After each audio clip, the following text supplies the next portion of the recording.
It's time for Supply Chain Now Radio, broadcasting live from the supply chain capital of the country, Atlanta, Georgia.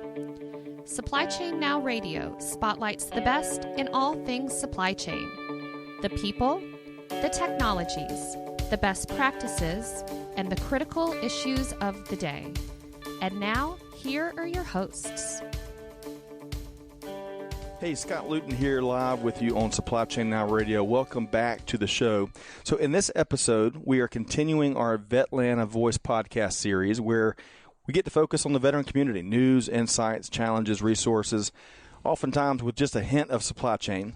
And mostly we conduct this series because we're passionate about serving our fellow veteran community. It's part of our give back, and we hope that you, our audience, enjoys it as much as we do.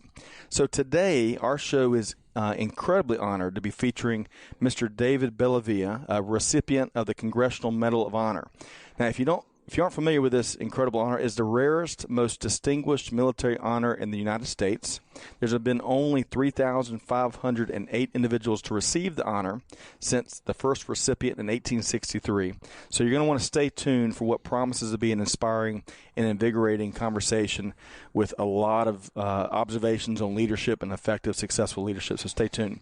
Quick programming note, like all of our series on Supply Chain Now Radio, you can find our replays on a wide variety of channels, Apple Podcasts, SoundCloud, YouTube, wherever else you get your podcasts from. As always, we'd love to have you subscribe so you don't miss anything. Let's quickly thank some of our sponsors that allow us to bring these conversations and innovative ideas to you, our audience. Verison, the Effective Syndicate, Spend Management Experts, TalentStream, and many more. Check out our sponsors on the show notes of this episode. All right, so let's welcome in my fearless co-host once again today, Lloyd Knight, Director of International Air Freight LMG at UPS Global Forwarding, also co-founder and president of VETLANTA. Lloyd, how you doing? Great, Scott. It's wonderful to be here. We just, finished up our last quarter of the decade, our summit, which is crazy to think about, and we're really pumped to have David on today's episode. That is, I'm with you. Last night was outstanding. We had a chance to see David in action, keynoting our the summit. It was great to have a sneak peek, and we've done a lot of, you go on YouTube, there's thousands of videos featuring his story, his perspectives, and getting a sense of who he is and the sacrifices that he and his comrades made.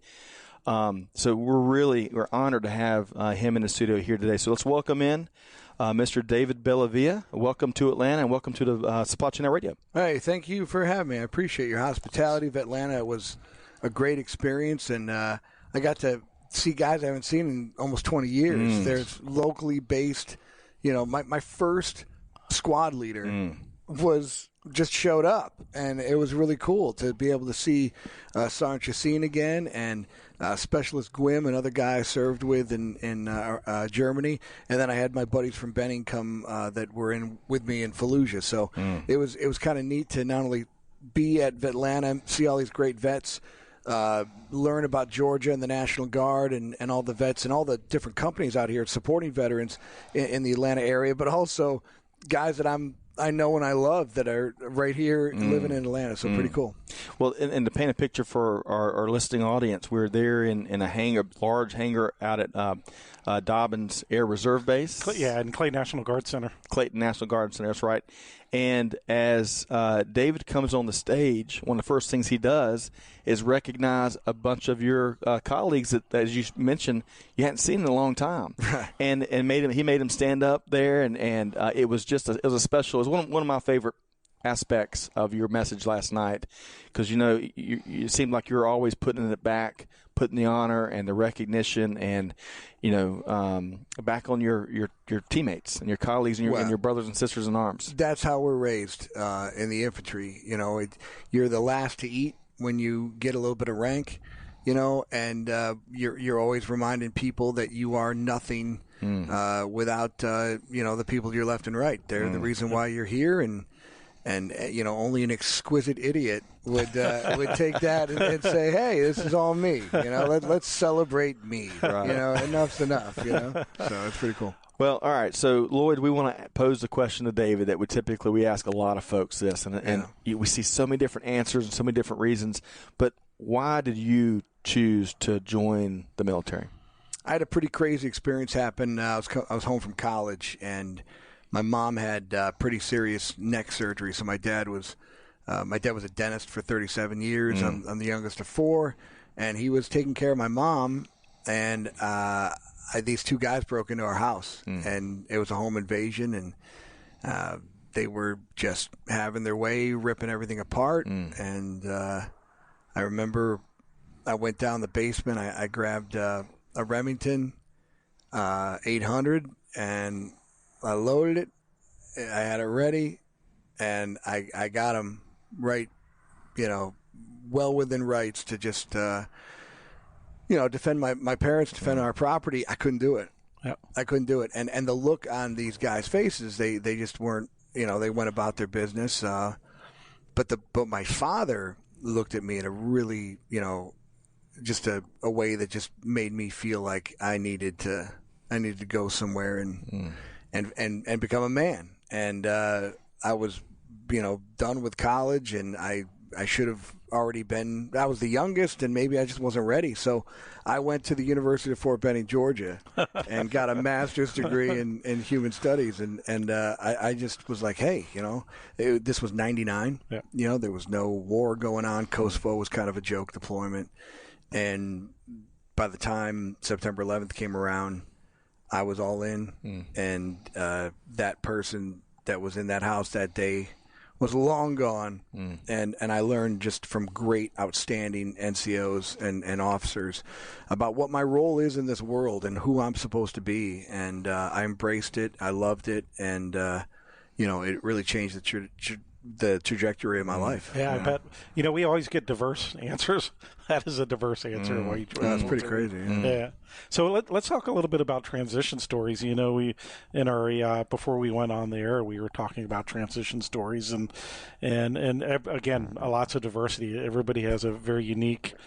So let me ask you this: So, your career was going really well, and it sounds like you really liked the Army. Why, as a staff sergeant, did you decide to leave the Army after 6 years in 2005? Well, my whole so my son was born with some kidney issues. And, we had Buffalo Children's Hospital, which was a world-class facility for pediatric nephrology. The Army didn't really have a whole lot of options outside of Walter Reed to handle that. So I would have had to have given up my MOS and moved to basically Walter Reed, or just get out of the Army. I didn't want to do any of those things. September 11th happened. I wanted to serve. I wanted to fight. And so the Army was like, you're going to have to go on what's called an all-others tour, which no family, no dependents. And that was 3 years without family. So that was really tough. And it was pretty much an ultimatum, which was, this is, I was going to lose my family, so I decided to come home and be a father. And, there's times you look back and you think, so much of a soldier's career is really dictated by what's at home. And if you have that support, you're blessed. If you don't have that support, you're that's one of the reasons why divorce is such a huge deal. So it's really the biggest casualty of the war is marriage. Yep. People it's just not. It's these young guys. 19 years old. You've got an income, right? And you've got money for the first time in your life. You're living away from home. You don't have to worry about rent. You want to just hit the fast forward button on adulthood. And then you go into combat, and now there's this artificial sense of, you're thinking, a 20-year-old doesn't think about their mortality. Not at all. And so now all of these things are going on, and you're thinking, I've got to get everything accomplished because I don't know what's going to happen in 6 months.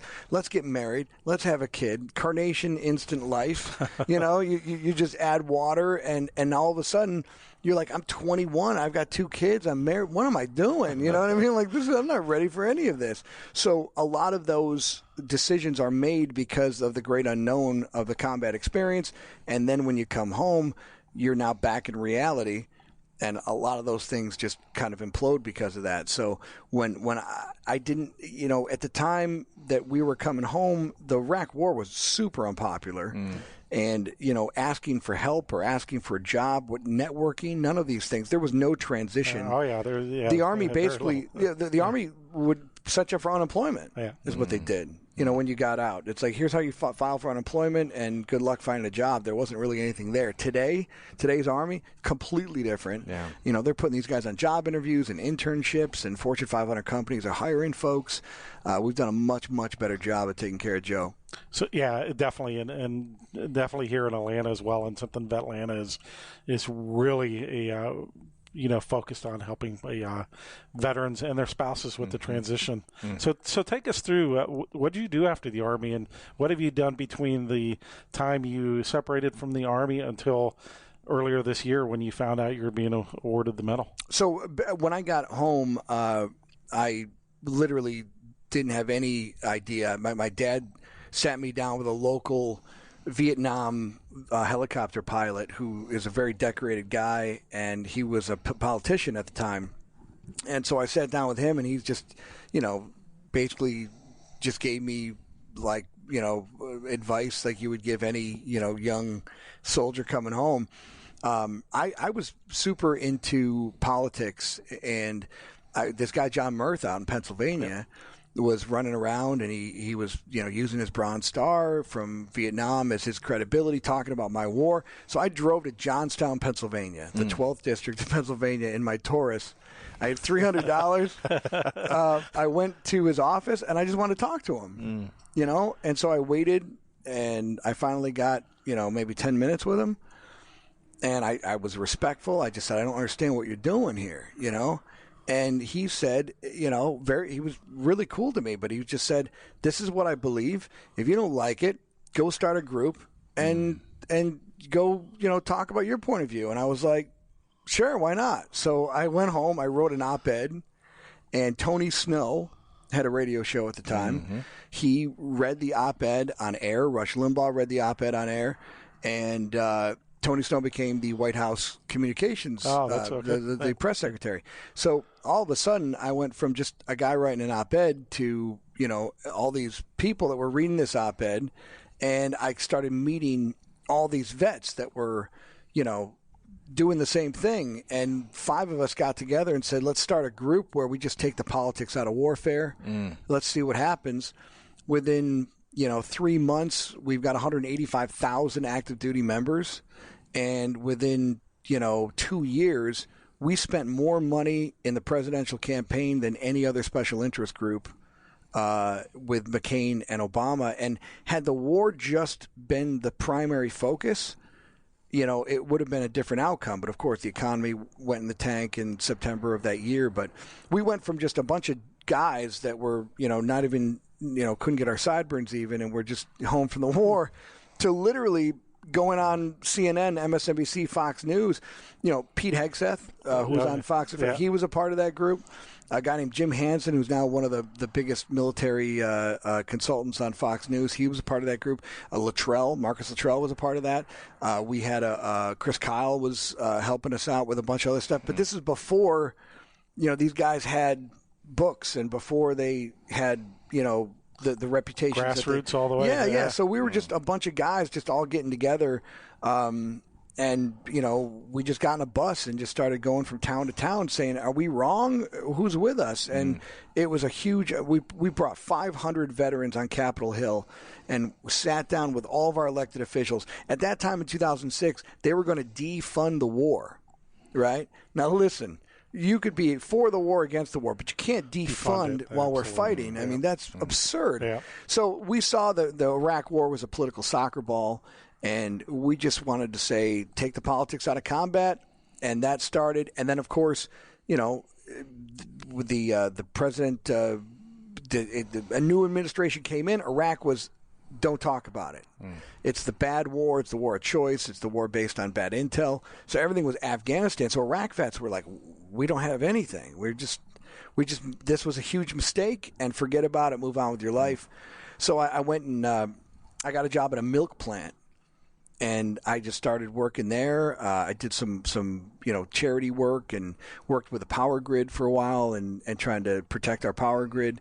But I had vets groups and other charities, and I just kind of got done with Washington. I lived out there for a couple of years, and it was just like, I want to go back to Buffalo. I want to just have a normal job, get a coffee, get a newspaper. You know what I mean? Yeah. And I did that for 10 years. Great company. They did basically dairy, aseptic dairy manufacturing, which is like shelf-stable dairy.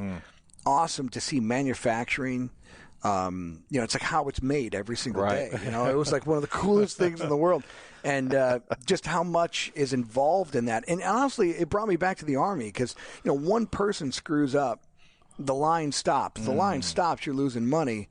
This factory was working 24 hours a day, 7 days a week. And it required everyone to do their job, everyone to be an expert at what they did. And I just loved it. I thought it was if I could spend the rest of my life just on that floor with my hairnet on, and my, gloves, just walking around, just seeing everyone as a team. I just thought that was the coolest thing in the world. Now, I heard this, and I don't know if it's a true story, but I hear some of your coworkers were absolutely shocked at that job that when you were nominated for the medal, they had no idea. That a true story? Well, here's the thing. I got a ton of attention because at the time that this happened, there was a the Time magazine, Yasser Arafat died, and that was the cover story during Fallujah in 2004. This story that Michael Ware wrote was so powerful, it won, I think, a Pulitzer. And so they changed the cover of Time magazine to be Fallujah. So there was a tremendous amount of attention at the time, on that thing. I was nominated for the Medal of Honor. I was nominated for the Distinguished Service Cross. I received the Silver Star, and our unit got a tremendous amount of, my unit deserved the attention. They did outstanding things. We all did. And so did the Marines and everyone else in Fallujah. So when I came home, it was Vets for Freedom. It was the politics of it.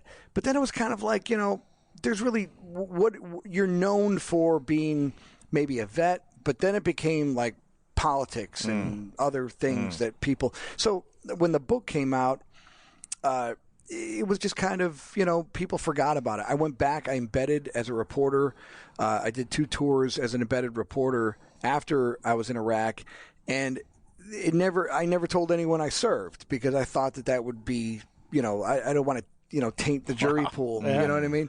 So I was used to just using it when I had to use it. I think a lot of people make the mistake of coming home and keeping the high and tight, low crawling to work, reminding people. I mean, you could look at someone's car and see their DD-214. You know what I mean? Like they have, jump school and, everything on there. When you do that, you sometimes are telling your coworkers, this is what I am and this is who I am. And so after 15 years, I just didn't talk about it anymore, and I just wanted to be a civilian. And so when the story came out, people were like, how is this even possible? This guy has your name. Like he looks just like you. Why is this? So let's for our listeners' sake, I want to back up into that story. It was a Pulitzer Prize or a very well-received story. So for our listeners that may not be familiar with David's Medal of Honor story, his actions in Fallujah were first documented in the November 22nd, 2004 Time magazine cover story, Into the Hot Zone, by journalist Michael Ware, who was attached with your unit, David, during the fight, I believe, right? Right. Partial video capturing the event can be seen in Michael Ware's documentary, Only the Dead. And I think some of that is also featured in some of the YouTube videos that we did our homework on and the one that played last night. So I want to quote that Time magazine article because I think it really, the paragraph we've selected here really kind of paints a picture. So it reads, quote, Bellavia, a wiry 29-year-old who resembles Sean Penn, is pacing the street, preparing to go back in. Bellavia's bluster on the battlefield contrasts with his refinement off of the battlefield.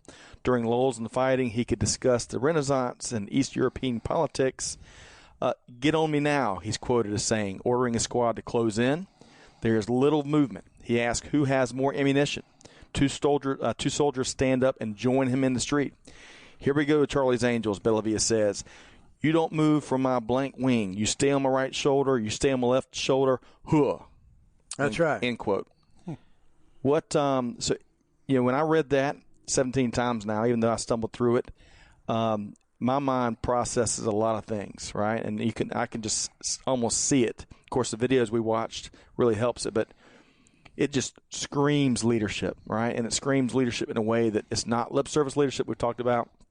It is action-oriented, and it is successful because folks are acting, right? As the unit comes together, everyone's moving together, and that's got to start with the leader that's got the direction. So who taught you how to be a leader going into not just that fight, but really into battle in general? I mean, there's so many to throw out there, but I mean, my Sergeant Major, Stephen Falkenberg, he's the first guy to lose his life in the Battle of Fallujah, and he was basically leading a bunch of Iraqi intervention forces. He had no business doing that. They were just lollygagging around. He saw them. They were taking heavy casualties, and he took it upon himself to basically say, follow me. Here's what we're going to do. And he went out into the great unknown and was taken down.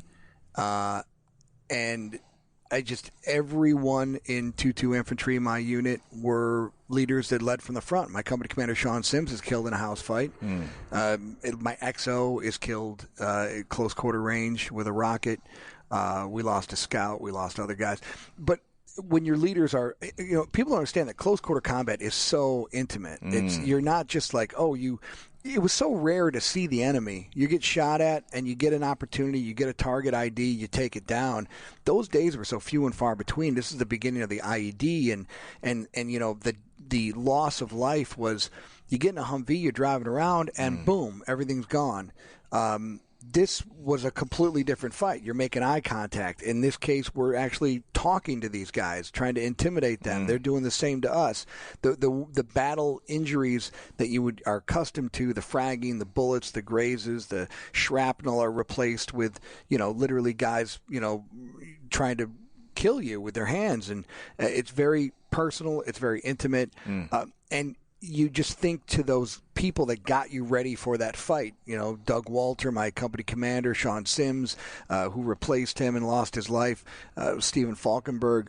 These were Darren Bond, who was almost Sergeant Major of the Army. I mean, these guys that all came from Fallujah went on to become incredible leaders in the Army at the highest levels, because what they showed in Fallujah is that they are some of the greatest minds in our military at the time, and it just happens to be from my group. I mean, my battalion commander went on, my brigade commander put 3 stars on.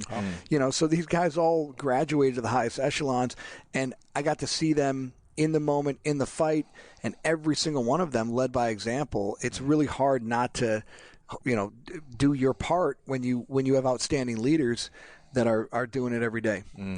So the first thing is you don't look nothing like Sean Penn. No, that was ridiculous. But, you're much better looking than he was then and now. Well, thank you. I appreciate it. So take us back. So it's hitting the fan. Yeah. So take us back to your mindset when you make the decision to go into that building. So in my life, I've always had, whenever adversity hits, I take about 90 seconds to lose my mind, right? So for the first 90 seconds, no one's screaming louder than I am. No one's more irrational than I am. I just, I'm lost. I can't find my keys, whatever it is. I take 90 seconds to just be, get it out. Just let it out, let it go. And then you start to look at, one of the things I learned very early is that everyone's always watching you. When you're in charge, everyone's looking at you. And if something happens right now while we're talking and there's 50 people up here, if one person jumps through the window, inevitably like 7 people are going to follow that just because that seems like a good idea. Someone has a plan. And to me, the only unforgivable sin is not having a plan. Not making a decision is worse than making a poor decision. I could fix a poor decision. I could fix a coward. I'm afraid. Well, then get out. Go away. I don't need you.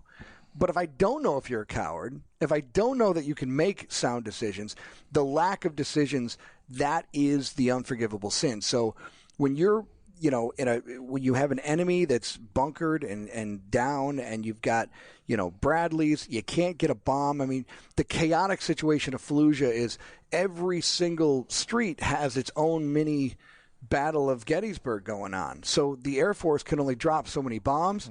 If you're getting indirect fire, there's no fixed wing coming in because the indirect can't, impact while planes are in the air. So everyone is on a waiting list. You're like at a big doctor's office, and everyone gets a number. And if your firefight is still going on when you get the number, you get the bomb. But unfortunately, a lot of times you got the number after the fight was over or after you're pulling out. So we put in for a bomb, and we were in line. And so it's going to take... So to our audience that may not, or most of our audience that never been in that situation, when you say put in for a bomb, you're talking communicating back to our we're asking for fire support. We're asking for a 1,000-pound JDAM, joint direct laser guided bomb to take this house out so that we don't have to risk any more casualties. But it was just. Okay, we'll get there when we get there. And that just seemed like it went on forever. So we brought in our Bradley fighting vehicles, which are basically, 25 millimeter cannon. It's a tank that has troops in the back. And the walls were so high, the streets were so narrow that we were basically forcing them back in. The more we fired, they were just kind of, it was obvious that there was still people in there, but you don't really have a situation. But the problem with the Bradley is it's so effective that it destroyed all the plumbing inside. So now, you've got water that's pretty deep, and it's the population was gone for 6 months. So men, women, children, people that didn't want to fight all left. And 99% of those guys were, foreigners that wanted to fight Americans. But the smell of water that has been just unmolested for 6 months, not used. It's horrible. It's like fish, the worst smell in the world. And the only sense that you could really use is your sense of smell. You can't trust your eyes. You're tired. You're exhausted. You're hungry. You haven't had, sleep. And people are starting to get sick. So we're starting to get guys with some infections and bacteria and whatnot. Your ears are shot because of all the shooting at close quarters. So the only thing you could do is smell. And you could smell if a guy slept in a house. You could smell his breath. You could smell his body odor, and you knew that he used that house for a restroom. I remember going into it. Now, we bombed the hell out of Fallujah, right? It was just like Normandy. Everyone got a map. Everyone memorized how they were going into the city weeks ahead. And then you got to Fallujah and realized, wait a minute, that block isn't even there anymore. The Air Force and the artillery have, where is this? This map is from Halloween. This is November 7, and nothing looks the same. Everything's gone. And these roads, they showed us a video of an Air Force F-16 Charlie dropping a bomb, and it set off like 30 other bombs. The one bomb set off 30 IEDs. So it was apparent that you are not using the main roads. So the only way we were going to take this city down was by creating our own path, and that was through buildings and, having tanks shoot into buildings, multiple buildings, entering and clearing through there, creating alternative avenues for our vehicles to support us. And that's a lot of stress to put on young leadership. And then you've got people dying and people moving up in rank because of attrition. But I remember going into a house and just seeing dust everywhere. Like these families just left in the middle of the night. There would be clothing and toys and rotting food, and you're smelling all this stuff. And the dogs had not been fed in a city the size of Tampa Bay, Florida.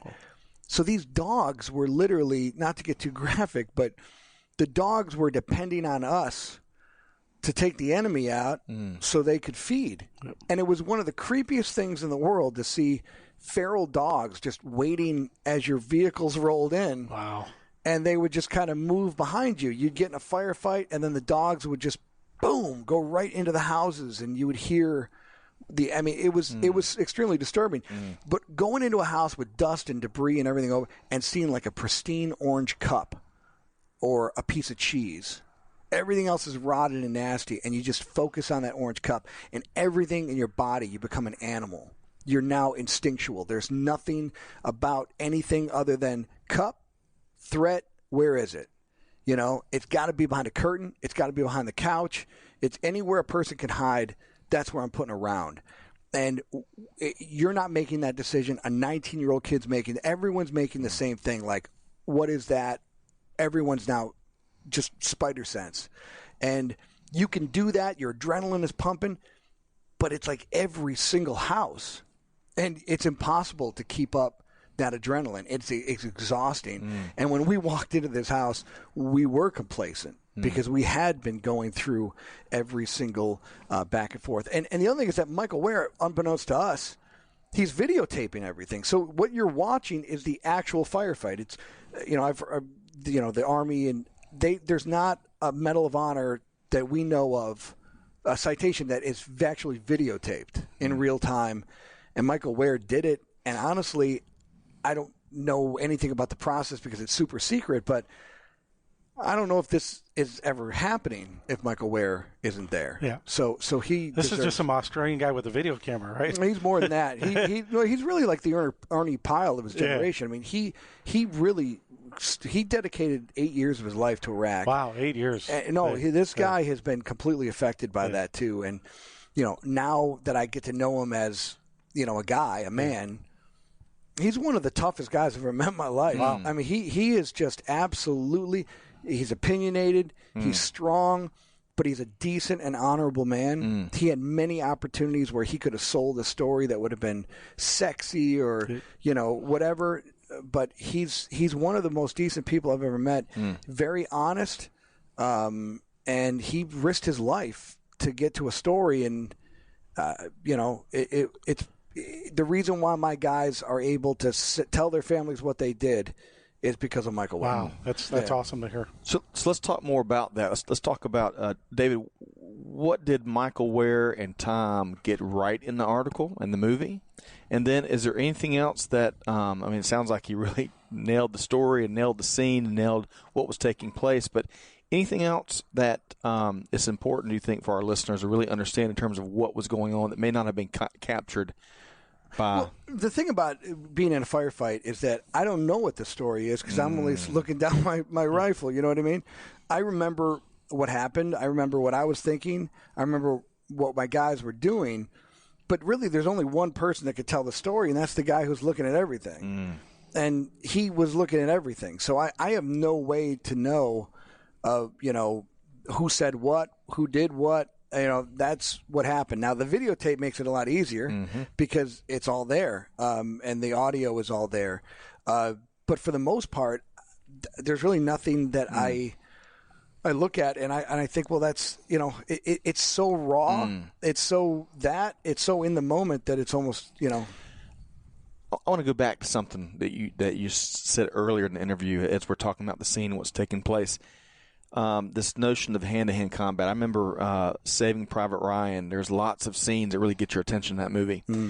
There's one in particular where there are some Army soldiers in, I'm not sure where they were, but it was urban warfare, right, in buildings. Right. And a German soldier in this scene goes up, and all he has is a knife, and it becomes hand-to-hand. And then as the American soldier is losing that combat, as he's using the knife to take his life, it becomes it changes the whole. It moves from combat and testosterone to someone dying and someone killing, and it's eyeball to eyeball. So when I hear immediately as you were describing that situation where at times of what you experienced and what you were going through became hand to hand. That's the first thing that came to mind, because that is, I think a lot of folks that are in war don't get that, especially in the types of battles that you and your fellow soldiers were going through. I never had, when I think of that night, I don't think of it as, it's first of all, it's pitch black. And then, I threw a frag, so there was a lot of smoke. The entire house was rigged to blow up. And it wasn't a matter of, why don't you try this or why don't you try that? It was, this house is going to blow up at any minute, and I don't know if my frag just set off a peristaltic chain of propane tanks and C4 going off. If I shoot around and it goes the wrong way, is that going to blow up, the house? So it was a matter of, you've got to find the person, and most of these guys were shot repeatedly. So they're wounded, they're suffering, and the thing is that a wounded man is a dog fighting for its life. There's no, it's everything is instinct, and everything is, just because you're hit doesn't mean you're not a threat anymore, and it doesn't mean you're gonna. So it was fixing this enemy, and the only reason why it devolved into that was because there was a person above us that was communicating with him. So I was just trying to shut up this guy from yelling to his friends so I could yell to my friends. And, it just kind of, I was just trying to pacify him any way I could. And I used literally everything that I had. And, but the weird part is that, like, I didn't know how many, I knew there was 2 to 3 guys in that house. But the crazy part was that you're engaging people and you're thinking, am I missing? Like, I thought I shot this guy like 5 times. Why is he not bleeding? Why is he not hit? And you're like, oh, my God, is that another guy? And then you're like, wait a minute. There can't be another guy. You know what I mean? Like, well, how many guys? Why are they all wearing the same thing? Like, they all are coming through the same door. And it's like, in Hollywood, you shoot a guy, he falls down, he's dead. Right. In the real world, you shoot a guy, and he crawls away and tries to get better and tries to get help and so they're giving away my position, and you're looking for, where was the guy I just dropped here, and why is he still on his feet? And then of course you find the spoons and the needles and all the drugs these guys are taking, which honestly, if I was fighting against the United States Army 1st Infantry, I'd probably be high too. But these guys were just high to Neptune, so they're not acting like normal folks. They're popping themselves with whatever they could, and when you're shooting at close proximity with our 5.56, it's not the best round for stopping power. It's not the best round to drop someone in their tracks. And 5.56 is a 5.6 millimeter. Yeah. That's right. So it's basically a 22. But it's armor piercing, so it goes super, super fast. It's not like the Vietnam round that tumbled, right? This thing is made for the enemy to wear some sort of Kevlar protection, so it'll pierce through that. But what if you're not wearing that and you're just wearing, a T-shirt, it's going to basically cauterize. It's going to just zoom past you real quick. So you almost have to aim for things that are going to stop a person, right? And that just kind of changes the fight a little bit. But my point is, it's the whole fight, every close quarter battle. And my unit got into a ridiculous amount of these. This happens to be in a magazine and videotape, but it certainly wasn't the worst day we had in Fallujah. But the reality is that when that happens, these fights could change on the littlest thing. Your confidence goes from, like, I'm Thor, no one can stop me, to I should have gone to dental school. This was the worst mistake ever made. You know what I mean? Like, you go from thinking, I'm dominating this room. I've got this under control because there's only 2 guys in here, to, oh my God, there's 4. Oh, there's 5. There's 6. I don't know what I'm doing. This is just a horrible idea. And you slip and fall, and they have the advantage. And it's just constant ebbs and flows of overconfident to totally insecure, and it's a pretty psychologically debilitating thing. Well, that brings us definitely into the next question. And I watched the video, and then you definitely have helped set the stage for this next question. How are you able to control both the fear and the stress, not only in yourself, but in the troops you're leading? Well, the real point here is that their face is showing you what they're going through, and you are doing your best to not reflect that on your own face.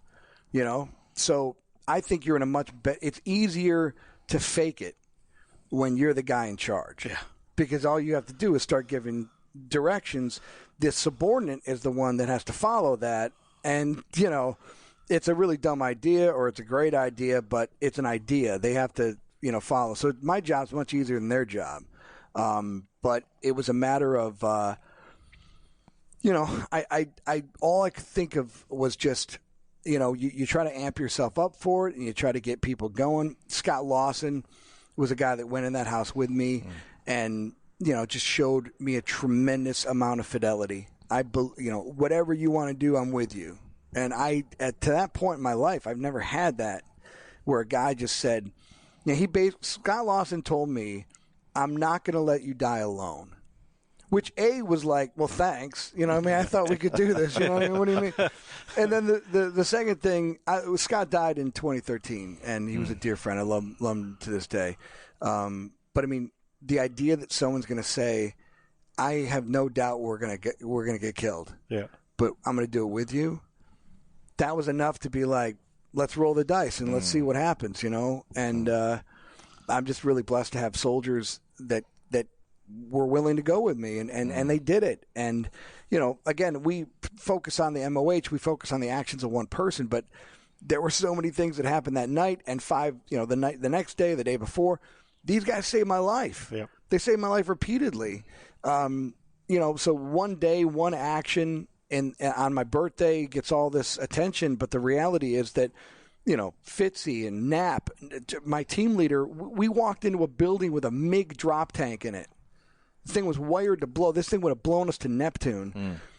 And I gave Knapp, I said, take that house down. He's like, absolutely not. Don't go in there. And the house was rigged to blow. Saved our entire platoon. Had he not done, I would have brought everyone in there. That house would have killed us all. You know, a guy that opens a door and looks around and sees a grenade on the handle, you know, reaches around, pulls the grenade out. I mean, every one of those, you know, crushed wire, they just put 2 wire on a carpet. Yeah. There's no carpet in the entire building but one welcome mat.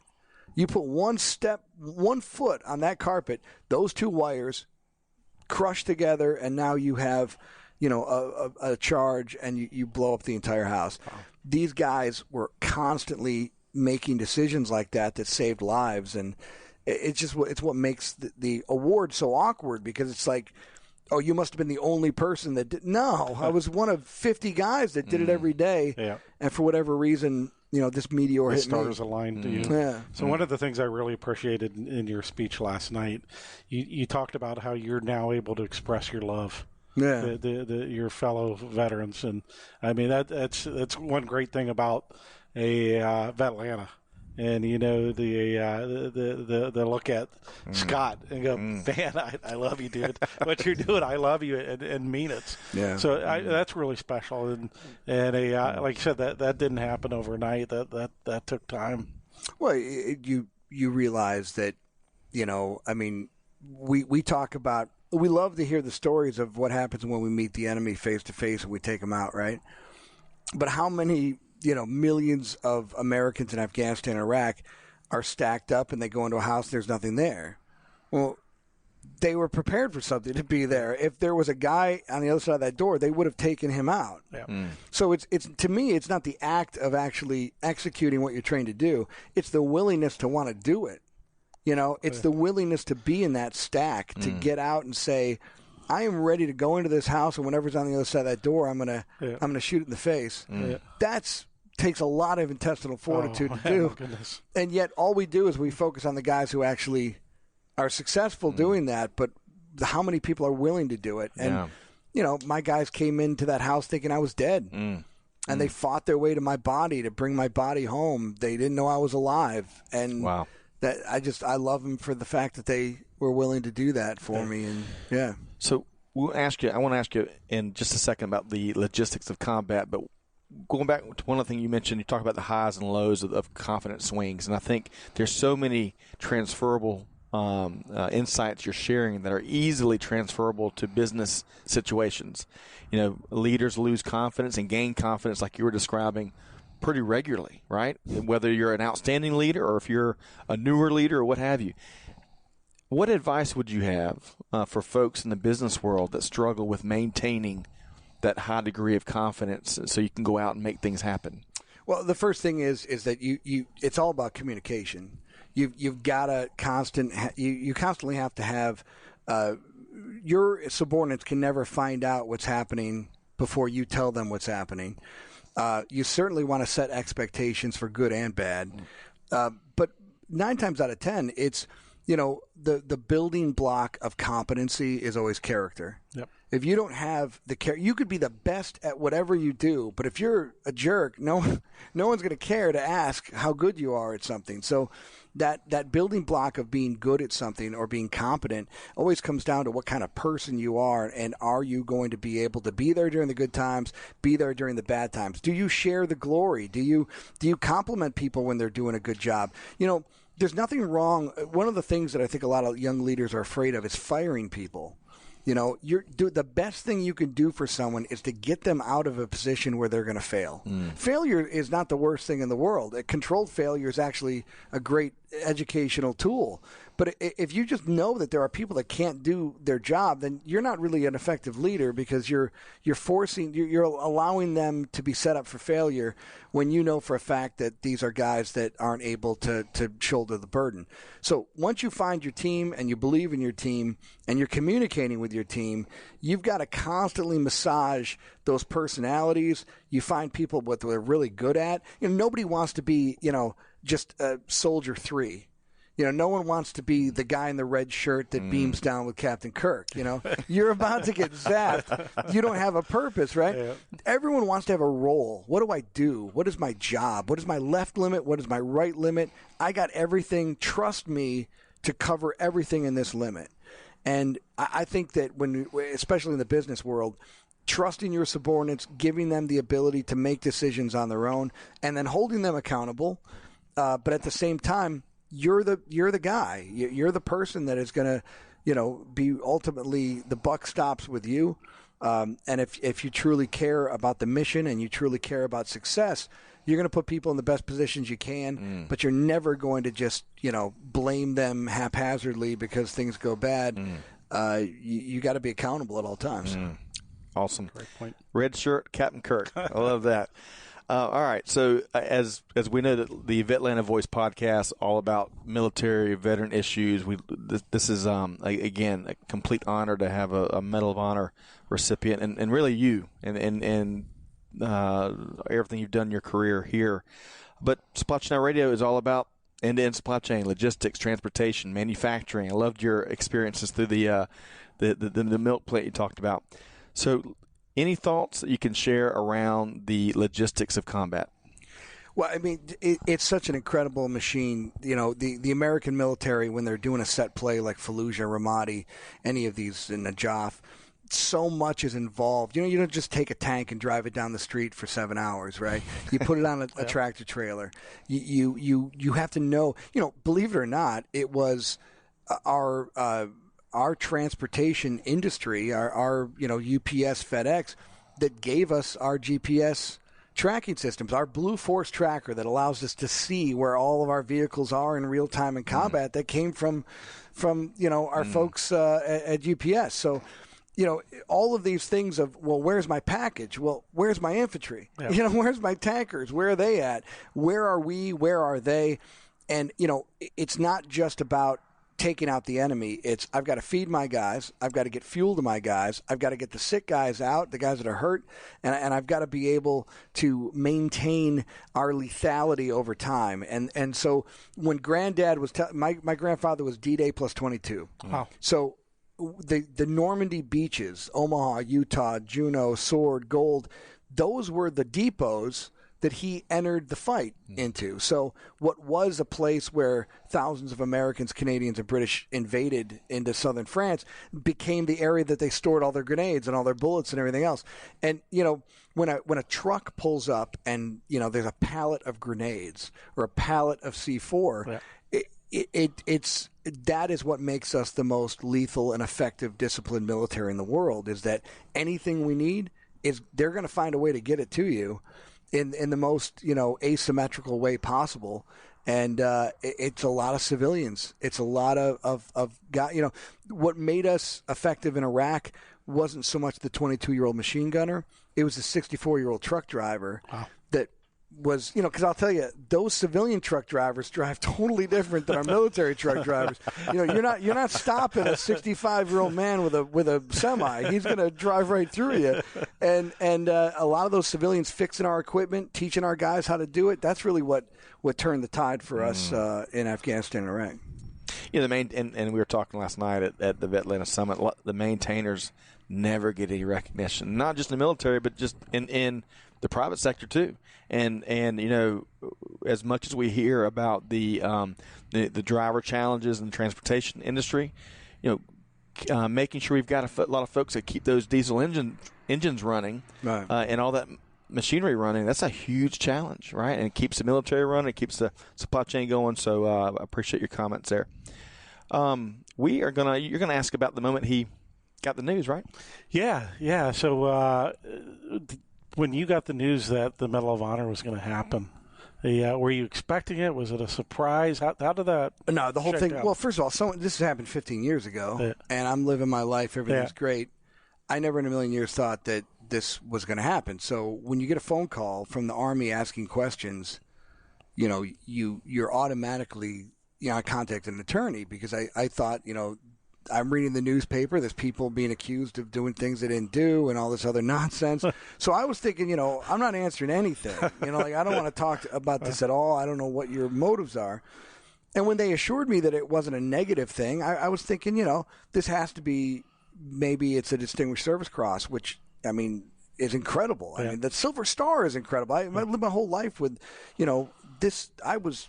none of these guys got recognition for anything they did. So I was super lucky and fortunate just to be recognized and have an art. I didn't need that. I was focused on other things, and that Army chapter was locked up and sealed. And when they said a senior member of the DOD wanted to talk to me, it was like, all right, the Secretary of the Army, Secretary of Defense, whatever it was going to be cool. But I didn't think, anything big. And then this person was just busy all the time, and I'm waiting on hold for days. Literally like 5 days of can't do it. And I'm thinking, I don't know, man. That Secretary of the Army is pretty busy. I don't know exactly what he does for a living, but he was a really busy man. And then one day I got a phone call, and it was like hold for the President of the United States, and I'm thinking, that is a senior member of the DOD. He's Commander-in-Chief, And I honestly, my first 5 minutes were like, is this just a call that is just being nice, or what is the deal? And he just said, we're going to give you the Medal of Honor. And I was totally, I didn't know what to say. You're humbled, you're scared, you don't want it, you don't want, and then you're thinking, what are the guys going to do? What are my guys going to say? How much attention can one person get? My soldiers were so selfless to just take this as theirs as well, and that just speaks volumes about their character. This is not like they're not 20 anymore. Yeah. They're grown men too, and they've got their own thing going. Yeah. They sacrificed their time. They came to Washington with me.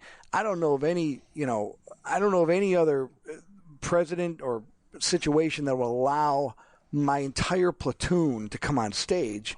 The president was like, I said, hey, can I bring my guys up? And he's like, how many? And I was like, all of them. All of them. And he was like, but how many is that? And I was like, all of them? I don't know the numbers. It was like 32, 33. They all came up. Wow. They all shared it with me. They loved and supported me, and it shows a tremendous amount about these men. I had my interpreter there that just became a U.S. citizen. Yeah, I saw that. I had families of my sergeant major, my company commander. Yeah. All these guys, all these Gold Star families. They lost their husbands and sons, and they're up there. And it's impossible not to feel just overwhelmingly grateful to be around such outstanding folks as Alpha Company 22, First ID. Those guys are really awesome, and I appreciate that. So clearly, you're in a whirlwind.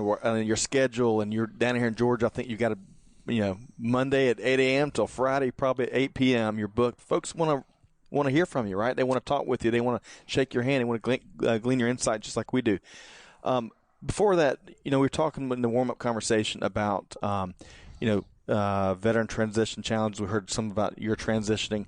If you had a couple of thoughts to share with civilian hiring managers, folks that really want to tap into the incredible talent pipeline that is veterans that are exiting, and I think you were talking last night about how great of a resource veterans on your team can be. What advice would you have to that hiring manager in terms of leaning in and really trying to understand and engage veterans to hire them? Well, I mean, the first thing is that we don't, just because you're hiring a veteran doesn't mean you need to know what their story is. It's really none of your business what their story is. If they want to share it with you, that's great, but that's not a part of the job. So, knowing that someone served, there's a whole lot you're finding out in the subtext that you don't really have to, this is a person that understands what commander's intent is. Yeah. What am I supposed to do? They're going to do it. They're going to show up on time. They're going to be reliable. They're going to be accountable. But, the other thing is that we do ourselves the most disservice because we feel like we have to, I remember going to my first job and everyone's like, slow down. Like, listen, when we're done with this job, we're all out of work here. So there's no reason why you need to, no one's getting overtime, bud. Just pump the brakes there, buddy. And it's true. I mean, you got to go with the flow. And you're an individual in a team just like you were in the military. And you're not in charge. Right. And you'll work your way up, and eventually you'll get that responsibility. But when you come in, a lot of guys are, sergeant first class, they're platoon sergeants, and they start, and they're basically a private in a new company. And that's a bit of an adjustment. Yep. And not everyone's up to your speed. Not everyone understands what you're trying to do. So we have to gauge our own expectations. And again, nobody wants to hear the story of, your buddy. Nobody needs to know about, you choose the when and where in which you want to share things with people, but by and large, civilians don't get it. They won't understand it. They don't. And quite frankly, they don't want to. So why are we the ones that are, instructing folks on what it's like to do close quarter, anything? Do your job. Keep that stuff out there. I mean, don't wear your service on your sleeve, because it really sets expectations. And honestly, it feeds to a lot of people that have prejudice that, we're knuckle draggers and we're mouth breathers and that somehow, so my point is that if they find out on the third or fourth conversation you serve, great. If you get a job and they find out you're a veteran, that's really all you need to say. What you're comfortable sharing, do that on your own time, but be aware that not everyone sees combat the same. Not everyone sees service the same. And the job is important. Yeah, that's reality. Yeah, it's definitely reality. And to hiring managers, I'm hearing don't feel obligated to understand every single chapter of their service, right? And certainly don't put your veteran in a position where just because they served or just because they saw something that was horrible or were in a bad spot that they're going to snap, that they're going to be a threat. Nothing makes your organization better than veterans. Nothing makes your community better than veterans. These are people that basically said, this cause and this country is more important than me. Why wouldn't you want that in your business? You want people that go to work for the business, not that go to work for the individual or go to work for themselves. These are people that have constantly, every single day, said, the mission is more important than me, and I'll do whatever I can to achieve the mission. I would want a whole company of veterans. Oh yeah, I can tell you from the Fortune 500 companies, we're not hiring veterans because it makes us feel good or the put on our interview report. Right. We're hiring veterans because it makes us better. Right? To return. Yeah, definitely. All right, so. Busy schedule, and we love it. I think I love how you're an ambassador for so many things that folks need to hear about. I loved last night how you talked a lot about unity. And, because these messages that bring folks together, we need to hear a lot more about that. We can all have our differences and have respectful debate and all that stuff. But at the end of the day, we've got to come together. So tell us more about, kind of the crazy schedule you've had this year, and then give us a sneak peek into what 2020 holds. Well, I was recently in Texas where these X-game bicyclists, BMXers, wanted to jump over my head with the bicycle. I thought, what the hell has happened here? That this is now important to the Army. That we're what would really help recruiting? Could you jump over that man's head? That'd be awesome, And but these guys were great. And you get, you throw a first pitch out at I did a playoff game for Nationals, Dodgers, and Yankees, Mets, and you go to football. That part, as a sports guy, that's cool. That's awesome. But what's really cool is I get to bring my guys with me. So, Hardaway was catching the first pitch, really? Which was really awesome. Cool. Then I brought my, so I'm bringing them to the Armed Forces Bowl in Dallas. I got a couple buddies going to that. My kids get to go. It's just, that stuff's cool to be able to share that, going to VETLANTA, seeing guys you can hang out with and stuff. But for the most part, the awkwardness of, we have one living recipient from the Iraq War. And honestly, I think that's shameful. I mean, those guys that I've gotten to know from Afghanistan are literally some of the greatest Americans who've ever lived. Sal Giunta and Leroy Petrie and, all the Ryan Pitts, Clinton Romeshay, all of them. They're all studs, every single one of them. Flo, Groberg. And they're my friends now. I love these guys, and I'm so proud of who they are, and I'm proud to be in their association. But I'm not going to tell you that Afghanistan is 17 times more dangerous than Iraq was. And I'm not going to tell you that some of these guys living today from the Iraq War aren't worthy of this award. And we have to do a much better job of recognizing that valor. We have to do a much better job of putting the Iraq veteran on the same platform as the Afghanistan veteran. And it is extremely, just awkward and weird to be the only guy walking around with this thing. And now, not everyone wants to, talk about Iraq. And a lot of times, I'll be at a banquet and they'll say Medal of Honor guy, and everyone's like, oh, firecrackers, this is so great. And there's like 5 Gold Star families right there. Those Gold Stars have given far more than anything that any living recipient is wearing this thing. They gave their sons and their daughters. If you see a Gold Star family, they should be walking on our backs. They should literally be the most celebrated citizen that we have. Anyone who's given anything of life, and their children and their husbands and their futures, their tomorrows were sacrificed so we could be undisturbed from comfort. That is the most incredible citizen. It's the most amazing gift we can be given. So as much as this is incredible, these other guys are literally walking embodiments of American patriotism. Those Gold Stars are 10 times greater than any award you can get, and they deserve that respect. Definitely. Well put.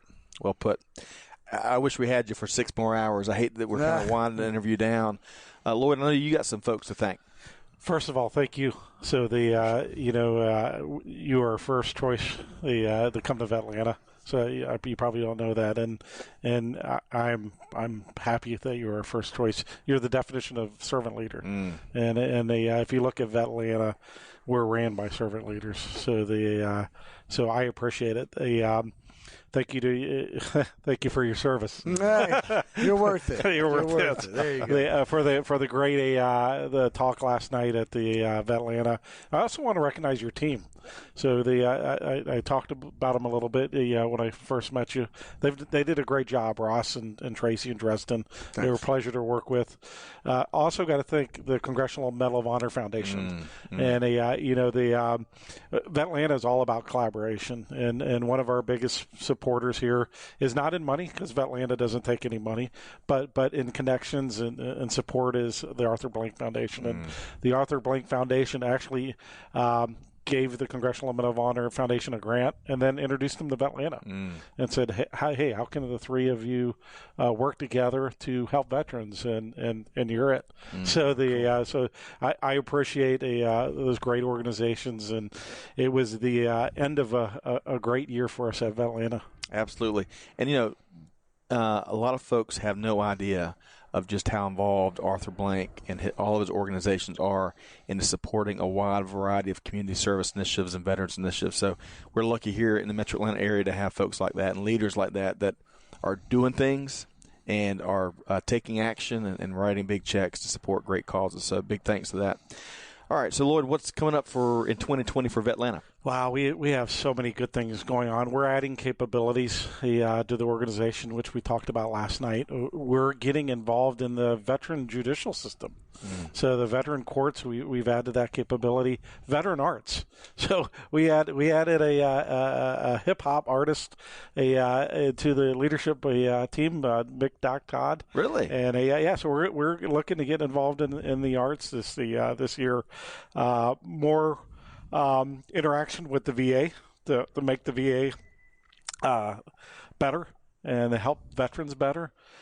Great summits coming up. We have our first quarter summits at Fiserv. Second one's going to be at KPMG. Third one is UPS, and the fourth one JP Morgan and Chase. And then finally, we have our version of TED Talks. And we had the first one right before Veterans Day, and it was a huge success. So we're looking at repeating that 2 or 3 times next year. So lots of great things. Ton of great stuff. And this marks the last episode of the VETLANTA Voice series for 2019. And I can't imagine a better guest to finish this first season on than David Bellavia. Honored to have you. Really enjoyed what you shared. It comes from, you can just tell, genuine folks when it's coming from the heart. Saw it last night, see it again here today, and we admire you and admire what you've done. So I won't say thank you for your service, because although I like your response. And so if listeners, you may have heard what David just said to Lloyd, as Lloyd said, thank you for your service. Your common response is, you're worth it. Well, that's a Vietnam thing. All my wisdom comes from our Vietnam vets and everything they've done for us, protecting us from what they went through. But, yeah, some Vietnam vet told me, he's like, hey, because it's weird when someone thanks you for yours. What are you supposed to be? Like, I had time. This machine gun's not shooting itself. I'll do it. But, so, yeah, no, I mean, you're worth it is a really cool way to just say, this is why we do what we do, because you're worth it, our families are worth it, America's worth it. So, cool. Honor to be with you here today. Thanks so much, Lloyd. Where can folks where can folks learn more about VETLANTA? Yeah, vetlanta.org. Perfect. Check us out. Sign up for a newsletter. It's a monthly newsletter. We're not going to ask you for money. We're just going to let you know how we're helping veterans. Love it. Love it. Honored to be part of that, too. All right, so we're going to wrap up today. Our schedule isn't nearly as busy as David's, but we're going to be at a few places here as we get past the holidays and get kicked into January. As always, we invite our listeners to come check us out in person. We're going to be at events for CSCMP Atlanta Roundtable in January, the Reverse Logistics Association Conference and Expo out in Vegas in February. And then, of course, MODEX, one of the largest supply chain trade shows in the Western Hemisphere, as Ben Harris with the Chamber likes to say, is going to be back in Atlanta March 9th through the 12th. We're going to be streaming throughout those 4 days of that conference. And, of course, MODEX is hosting our 2020 Atlanta Supply Chain Awards March 10th, where we're going to be featuring Christian Fisher, President and CEO of Georgia Pacific, as our keynote. You can learn more. You can learn more about any of these events that we're going to be at our events tab at supplychainnowradio.com. MODEX in particular is free to attend. 35,000 folks, networking, market intel, best practices, keynotes, you name it, modexshow.com. And the Atlanta Supply Chain Awards nominations, registrations, sponsorships, all open, AtlantaSupplyChainAwards.com. Big thanks once again to Medal of Honor recipient David Bellavia. Thanks so much. Safe travels. Headed back to Buffalo later this week. Happy holidays. Merry Christmas to you and your family. Lloyd, a pleasure. Thanks, this has been a great 6 episodes, and looking forward to what 2020 has in store. Thank you. Appreciate your leadership. Okay, to our listeners, be sure to check out other upcoming events, replays of our interviews, other resources at supplychainnowradio.com. You can find us on Apple Podcasts, SoundCloud, where all the leading sites where you find your podcast. Be sure to subscribe so you don't miss anything. Here, on behalf of our entire team, Scott Luton wishing you a wonderful week ahead, and we will see you next time on Supply Chain Now Radio. Thanks, everybody.